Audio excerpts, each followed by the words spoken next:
this episode, we look at why attackers do what they do and how their capabilities shape the damage they can cause. Motivation is the reason behind the action.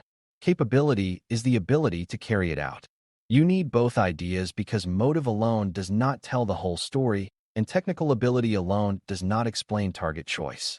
An attacker who wants money may choose a target very differently from an attacker seeking political influence.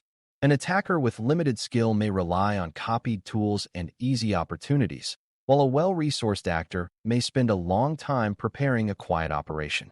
When you understand motivation and capability together, security events become easier to interpret. You can ask what the attacker wants, what they can realistically do, how patient they are, what kind of target they would value, and what kind of impact they are trying to create. Before we continue, a quick note. This audio course is part of our companion study series. The first book is a detailed study guide that explains the exam and helps you prepare for it with confidence. The second is a Kindle-only ebook with 1,000 flashcards you can use on your mobile device or Kindle for quick review. You can find both at Cyber.Me in the Bare Metal Study Guide series. Financial gain is one of the most common attacker motivations. Criminals often choose targets because they believe the attack can produce money, stolen goods, stolen data, or access that can be sold to someone else. The target may be a large company, a small business, a hospital, a school, or an individual user. From the attacker's point of view, the question is not always who is famous or powerful. The question is who can be reached, who has value, and who might pay or lose money quickly. Financial attacks include payment fraud, credential theft, ransomware, business email compromise, stolen credit card data, fake invoices, and resale of stolen access. These attacks can feel personal to the victim, but many are highly opportunistic.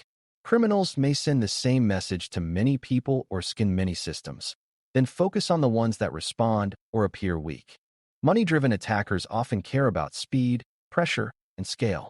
They may want to move quickly from initial access to profit before defenders notice. They may use phishing because it reaches many users at once.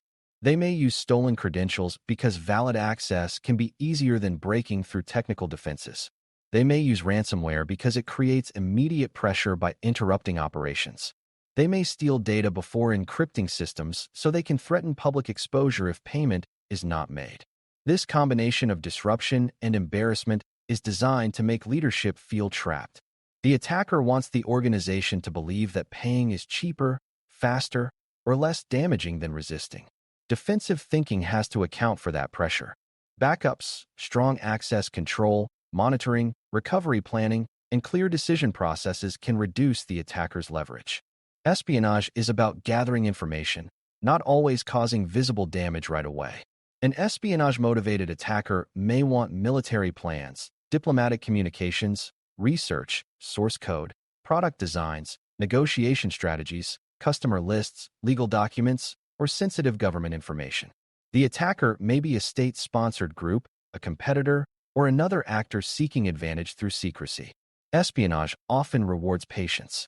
If the attacker can stay hidden, they can keep collecting information over time. This is different from a smash-and-grab attack where the attacker wants quick payment. In espionage, silence can be the attacker's friend. The victim may keep operating normally while valuable information is quietly copied or observed. That makes detection harder because there may be no obvious ransom note, system outage, or public disruption. The harm may appear later when confidential plans are used against the organization. Espionage also changes how you think about target value. A server may not contain money, but it may contain plans, intellectual property, or access to future opportunities. A university research network may be valuable because it holds scientific work. A law firm may be valuable because it holds confidential client strategy. A small supplier may be valuable because it connects to a larger organization. An executive mailbox may be valuable because it reveals negotiations, travel plans, or internal disagreements. The attacker's capability matters here because espionage may require careful access, stealth, and persistence. A capable actor may avoid noisy malware and instead use valid accounts, quiet data collection, and careful movement through systems.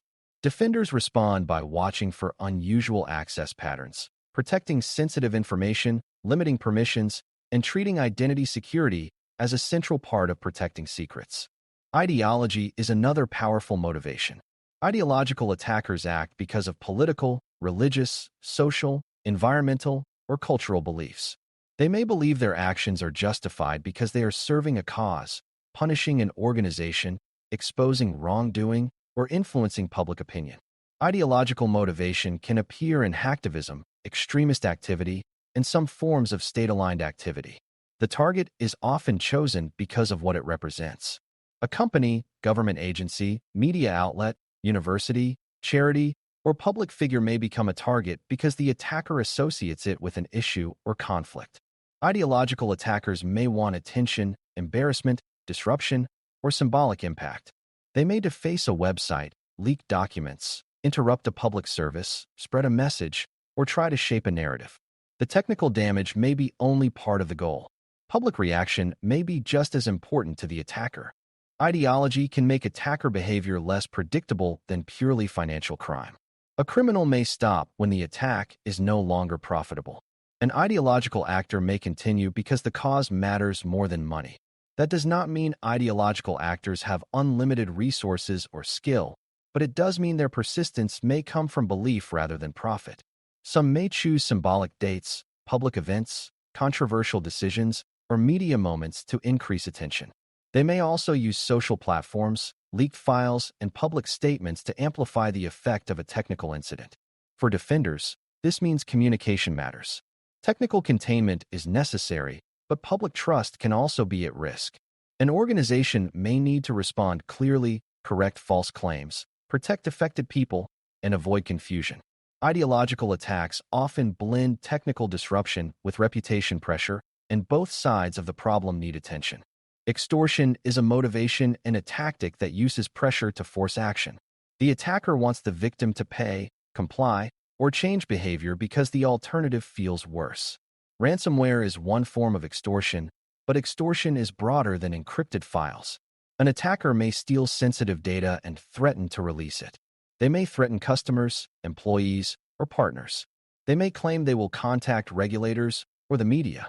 They may threaten a denial of service attack against a public website. They may also combine several threats to create more pressure. Extortion works by attacking confidence and time. The victim may feel that every hour increases damage.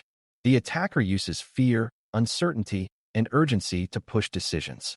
A strong response plan helps because it gives the organization a way to think clearly when the attacker is trying to make clear thinking difficult. Extortion depends heavily on leverage. Leverage is what gives the attacker power over the victim.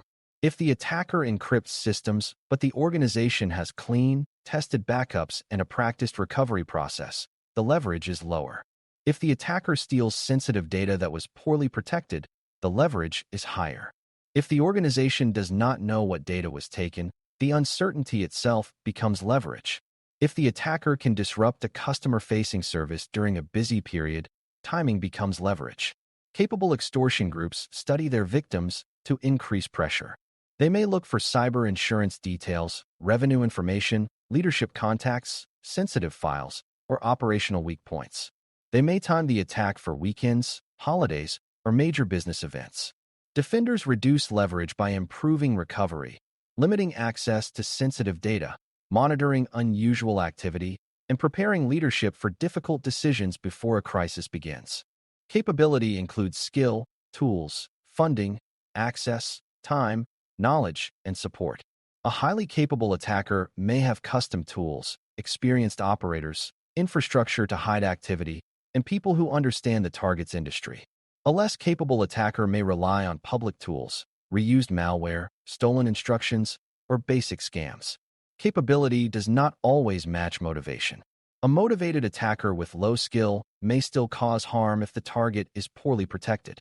A highly skilled attacker may still use a very simple method if it works. Attackers usually prefer the easiest path to their goal. If a phishing email gives them access, they may not need an advanced exploit. If a cloud storage resource is public, they may not need to break encryption.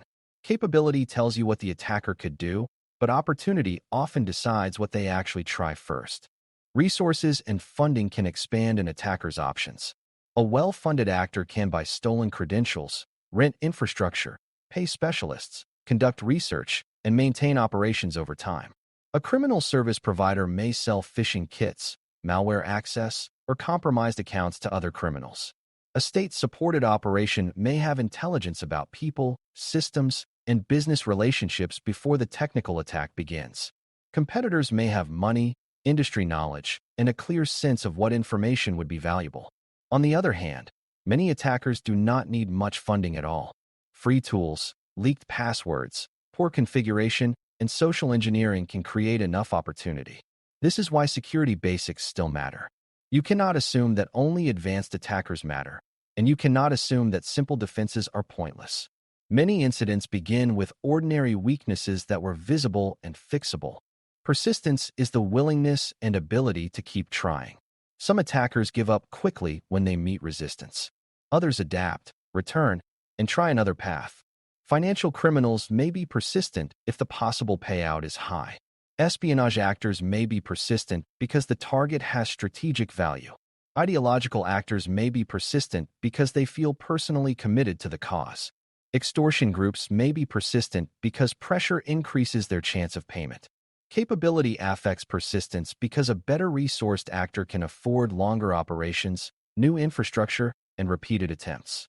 Defenders can use friction to their advantage. Friction means making the attackers work harder, slower, and more expensive. Strong authentication, patching, monitoring, least privilege, segmentation, and user reporting all add friction. You may not stop every attempt at the first contact, but you can reduce the chance that one attempt becomes a major incident. Motivation also influences target choice. A financially motivated actor may target systems that can produce payment, fraud, resale value, or operational pressure.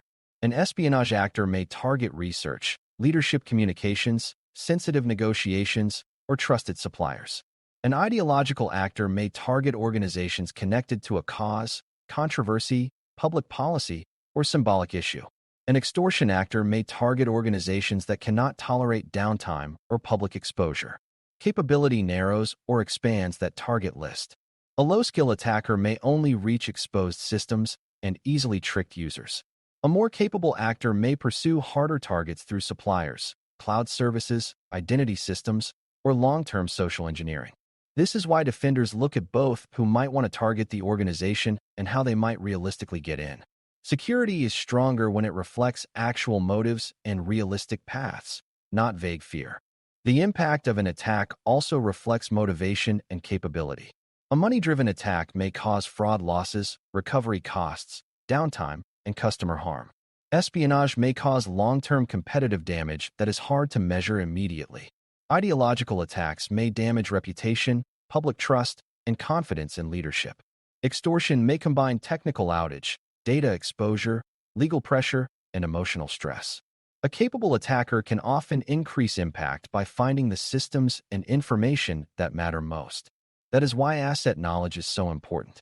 If the organization does not know where its critical data, systems, and identities are, it is harder to protect them and harder to respond when something goes wrong.